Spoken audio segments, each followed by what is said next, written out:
And from one amazing athlete to many others, the Rock and Roll Marathon drew thousands from around the world to San Diego over the past weekend. Such a great event. If running over 26 miles isn't challenging enough, imagine running it while disabled. Logan Burns has more on that. Logan? Yeah, this is an extraordinary story. Peter Keating had to have his leg amputated just below the knee about 8 months ago, and this past weekend he finished the Rock and Roll Marathon, the full marathon. Joining me now is the retired Marine, Peter Keating, my new best friend, the inspiration. How are you, Peter? Logan, it's great to be here. Great to see you, buddy. Thanks so much for coming on the program. Thank you. Take us back to how it all started, because it was kind of an unfortunate car accident at Camp Pendleton, right? It was. May 21st, 2017, I was on my way to work, and I saw one of my Marines crashed into a tree. So I stopped, and while I was trying to help him, I got hit by an oncoming car. And I was medevaced, and doctors was able to save my leg. So I had my leg for a year and a half, and during that time, it was just so painful. The nerves were severed, and it wasn't functional. I couldn't walk without pain. I couldn't run at all. So this past September of 2018, we elected to have an amputation to better the quality of life. And both times when I was in the hospital, I told the doctors, all I want to do is run again. Yeah. I want to run a marathon. So this past weekend, I ran my first full marathon as an amputee. It certainly wasn't pretty. But you did it. But I did it. That's the important part. I did it.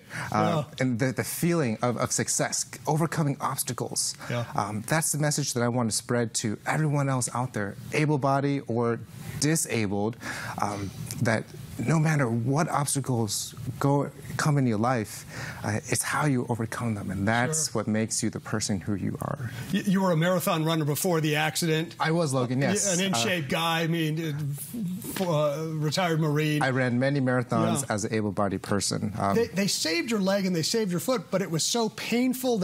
Was that part of the reason? And also you couldn't run? You had to make a decision. Let's just get rid of the leg and the foot and go with what you have on now. Right. So I was in physical therapy when I had two legs, when they had saved it. And being around other amputees every single day, I see a fresh amputee come in, and then 2 months later he's out walking, and 3 months, 4 months later he's running. And here I am still in the PT bed table, hurting with everything that I do. So being around the environment and being able to see other successful people through their physical therapy, that definitely influenced me on making that decision. And it couldn't have been a better decision. Yeah, it sounds like you're happy with the decision. I mean, you just ran a marathon, and I think you did a half marathon about 5 months after getting the new leg. That's right. I did a half, March 10th, the San Diego half, and finished that in under 2 hours. But that's only a half, and we all know that doing the full is more than twice the pain. Yeah, it sure is. So I was very happy to have this opportunity. Are you finding comfort in other Marines? I mean, is there a support system there? It doesn't seem like you really need one right now. I mean, you're doing pretty good. Starting off, I was looking for role models that would inspire me, and certain individuals like KUSI, she just finished climbing Mount Everest. She's a retired Marine as well, and she got hurt. She's an above-the-knee amputee. But seeing people like that, their success stories really inspire me to do what I want to do and be able to be extraordinary. Yeah. So when I see other people be extraordinary, I want to be extraordinary.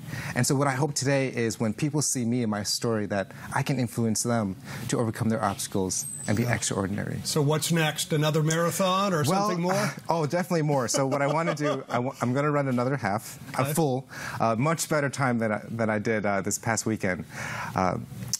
The Marine Corps Marathon is in October, and I'll be running with them through the Semper Fi Fund. And that's over in Washington, D.C. And it's a big, That'll be a beautiful big marathon put on by the Marine Corps.